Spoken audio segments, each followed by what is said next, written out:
terlempar dari pendaftaran.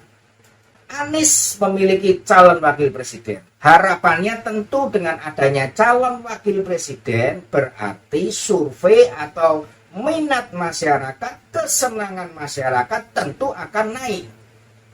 Apa yang terjadi sobat-sobatku semuanya? setelah nikah sirih dengan Muhaimin Iskandar, surveinya bukan naik, malah nyungsep. Inilah akibat dari nikah sirih.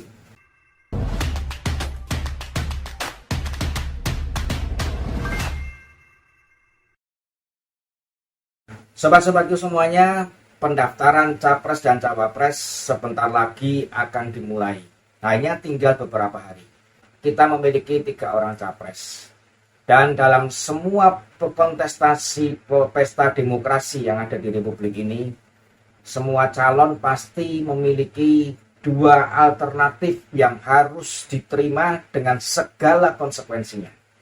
Yang pertama adalah siap kalah dan yang kedua adalah siap menang.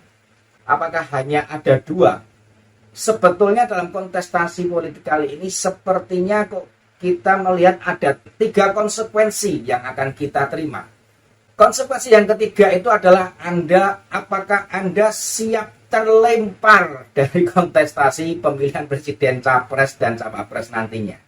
Nah, sobat-sobat itu semuanya, arti kata terlempar adalah pada saat Anda mendaftarkan ke KPU, tiba-tiba secara mendadak pendaftaran Anda dibatalkan atau pendaftaran Anda tidak diterima dengan berbagai macam kriteria. Bisa jadi persyaratan tidak lengkap atau ternyata Anda memenuhi persyaratan yang tidak sesuai dengan syarat yang diizinkan, yang diperbolehkan oleh undang-undang.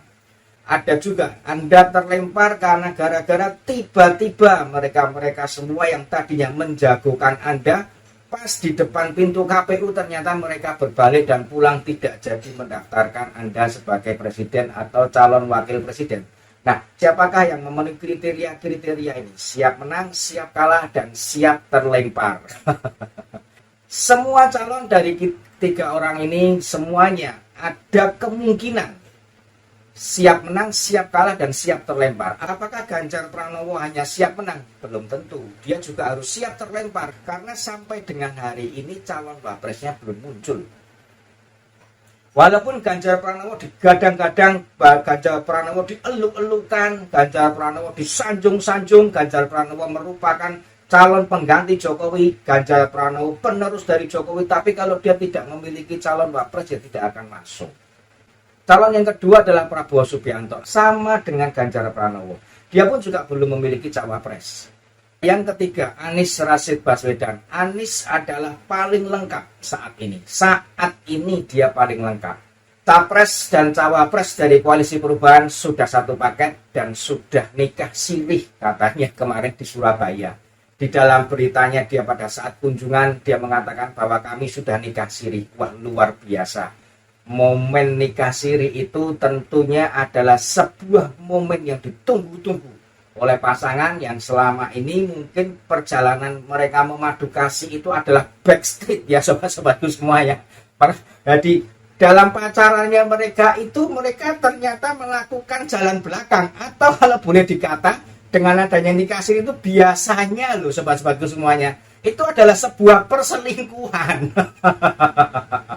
Nah, ini Anies secara tidak langsung mengakui bahwa ternyata walaupun Muhaimin itu ada di kubunya Prabowo, Muhaimin itu memang menjagokan Prabowo dan Muhaimin meminta agar menjadi cawapresnya Prabowo. Ternyata Muhaimin terlibat perselingkuhan dengan capres dari Koalisi Perubahan dan perselingkuhan itu diresmikan dalam sebuah nikah siri di Surabaya.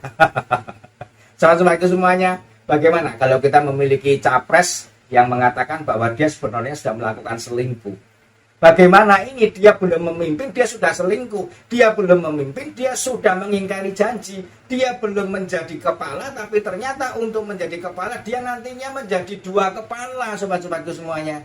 Otomatis, kalau boleh kita katakan, orang yang terlibat dalam sebuah rumah tangga dengan 2 kepala pasti ada yang sayang dan ada yang lebih disayangi dan ujungnya ada yang akan dikecewakan. Nah, Apakah kita akan mau dikecewakan oleh pasangan yang melakukan nikah siri?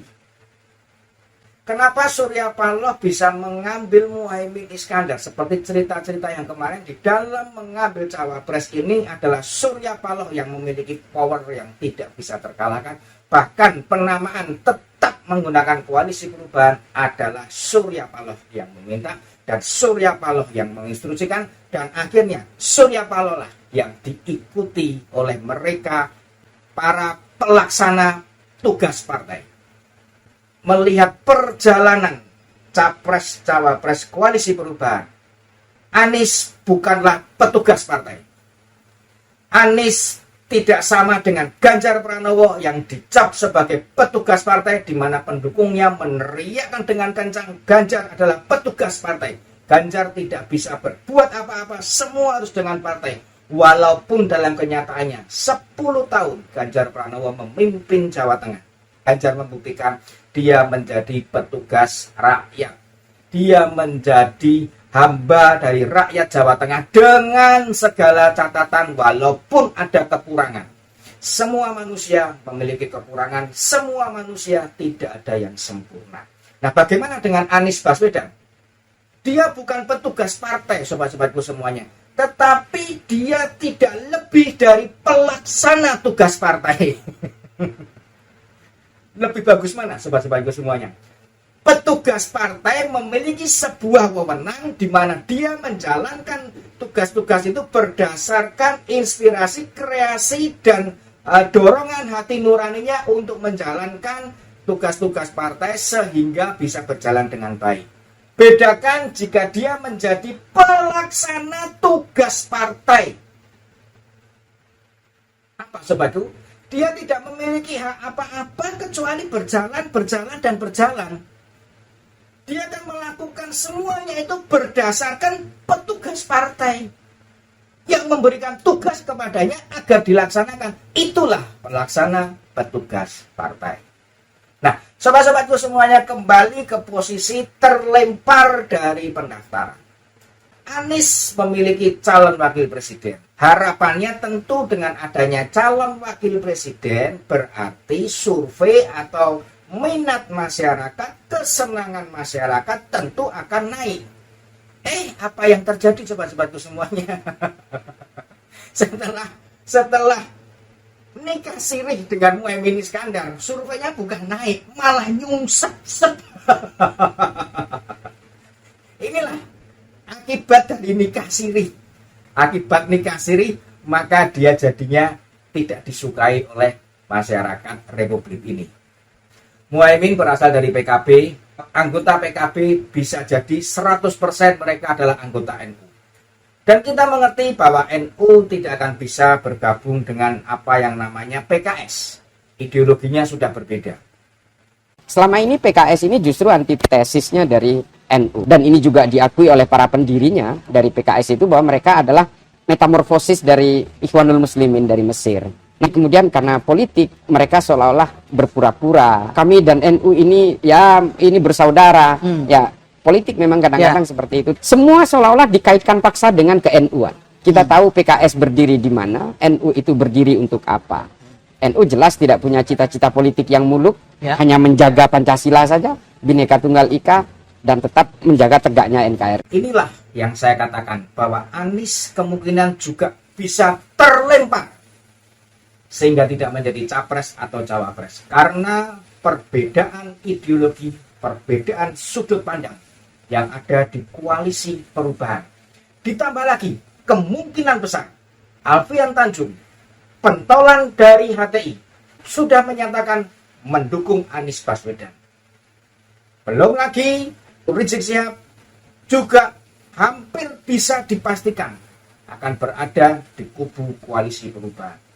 Dengan adanya organisasi-organisasi ini di koalisi perubahan yang berbeda pandangan, berbeda ideologi dengan NU, di mana PKB hampir 100% anggotanya adalah NU, maka kemungkinan besar koalisi ini bisa bubar pada waktu last minute pendaftaran ke KPU. Survei terakhir dari Indopolitik adalah Ganjar Pranowo 43,9%, Prabowo 33,8%, dan Anies 8%. Perhatikan apa yang dikatakan Anies dengan hasil dari survei ini.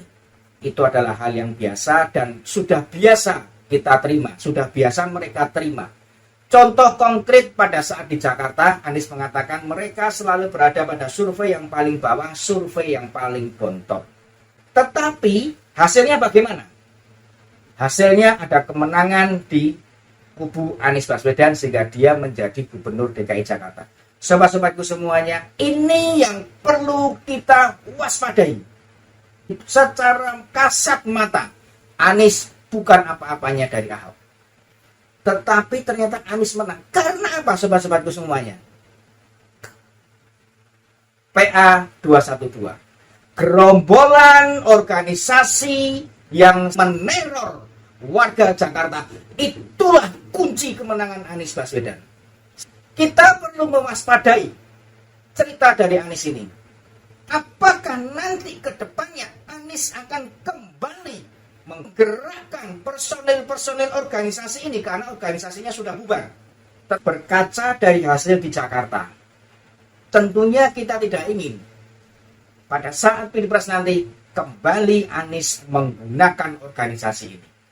Sobat-sobatku semuanya, berhati-hatilah pemanfaatan politik identitas suatu agama untuk memenangkan, untuk memenuhi ambisinya masih terlihat sangat jelas. Ini memang tidak bisa dituduhkan secara mutlak kepada dia, tetapi kita sebagai rakyat berhati-hatilah. Jangan sampai kita dipecah. Sobat-sobatku semuanya, jangan lupa nanti pada waktu kita memilih presiden dan wakil presiden tahun 2024, perlu kita perhatikan siapakah capres yang kita dukung, siapakah capres yang kita pilih. Kita harus memilih presiden yang benar-benar tetap memegang Pancasila sebagai ideologi kita berbangsa dan bernegara tanpa bisa diganti dengan yang lainnya.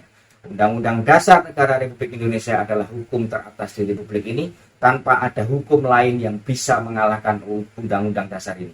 Sobat-sobatku semuanya, kita juga perlu memilih presiden yang akan meneruskan pembangunan yang dasarnya telah diletakkan oleh Joko Widodo, sehingga negara kita yang sudah dikagumi oleh dunia internasional, negara kita yang sudah dihormati, ditakuti oleh dunia internasional, menjadi negara maju, menjadi Indonesia sejahtera.